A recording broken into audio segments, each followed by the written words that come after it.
But looking back, if you could talk to yourself before you started focusing on face-offs, say before you got to high school, 13, 14 years old, what would you kind of tell yourself to do the same that sticks out, and what would you kind of tell yourself to do differently that sticks out, or anything that you think you could have just kind of subtracted earlier from what you were doing? Yeah, I think you gotta love what you're doing, and I think a lot of guys try to force the issue, so I think you gotta love what you're doing is like number one overall, and then you kind of find your way. And I think the process of like hard work and like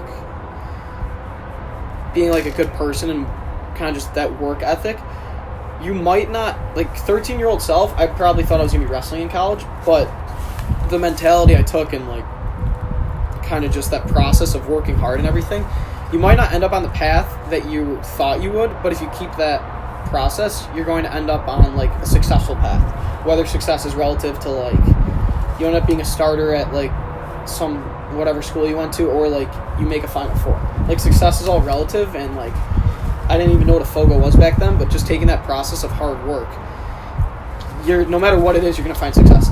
And like if you just keep true to that, like it might be different than what you thought it is. Like even from like high school, like I went to like you told senior year me I was gonna end up at Yale. Like it would just I'd be like that just makes no sense, because I literally remember sitting down when I was like 13. I saw like all these kids like looking at Yale, and like I was like, why would anyone go to Yale to play lacrosse? And then it comes full circle, and I'm like, now I look like an idiot. But so yeah, just take that process of hard work and like just being a good person, and you're gonna find success. And like no matter what it is, whether it's playing, whether it's a job, whether it's like friendships, like, that process is what's gonna help you. Yeah. Face-off specifically, is there any recommendations that you hear out there that you think are bad recommendations? Like anything you hear that people are either coaching or telling kids to do that you disagree with or hear a lot and think are bad recommendations? Yeah, there's definitely a lot. I think my biggest thing is like and I think people like get this skewed, like not everyone's gonna be a Trevor Baptiste, like because he's just not. You're not gonna be the same technique he is, and I don't mean like what you're gonna achieve as him, or like same thing with a guy like Joe Nardella. Like everyone's style is gonna be different. Like no one shoots exactly the same, no one plays the sport exactly the same. So don't try and be like exactly like someone. It's okay if you have differences. I think a lot of guys try to teach face-offs as like a cookie cutter mold, and it's like everyone's different. Like my elbow's super high, like Trevor's is low, like Joe's more angled, I'm more square, things like that.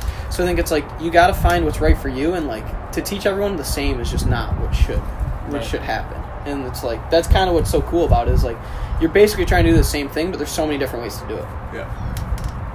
I think. Anything else you got? I mean, I guess going off that, just the last point, it's like everyone's different. So if you were teaching 20 different guys versus the one single guy that you could sort of base off of, is there a different way you would approach it? Or do you go through the technique stuff or your angle? Are those things that are like yeah, so I set in kind stone? of so there's some things that you have to do, like non-negotiables. Yeah, there's some non-negotiables for sure.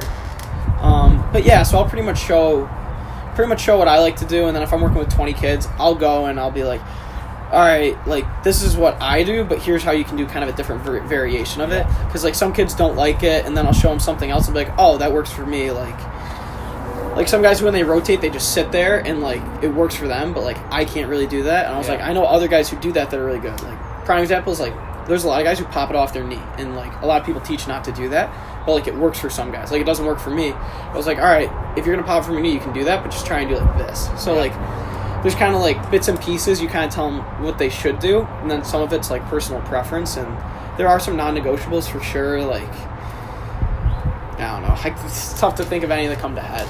It's I was going to say top 2 non-negotiables. Yeah, no, top 2 non-negotiables. Well, you got to face off right-handed, and basically just use your whole body. Those are kind of my 2 non-negotiables. Like, no matter what you're doing, like if you're not using your legs or you're only using like your arms, things like that, like that just doesn't help.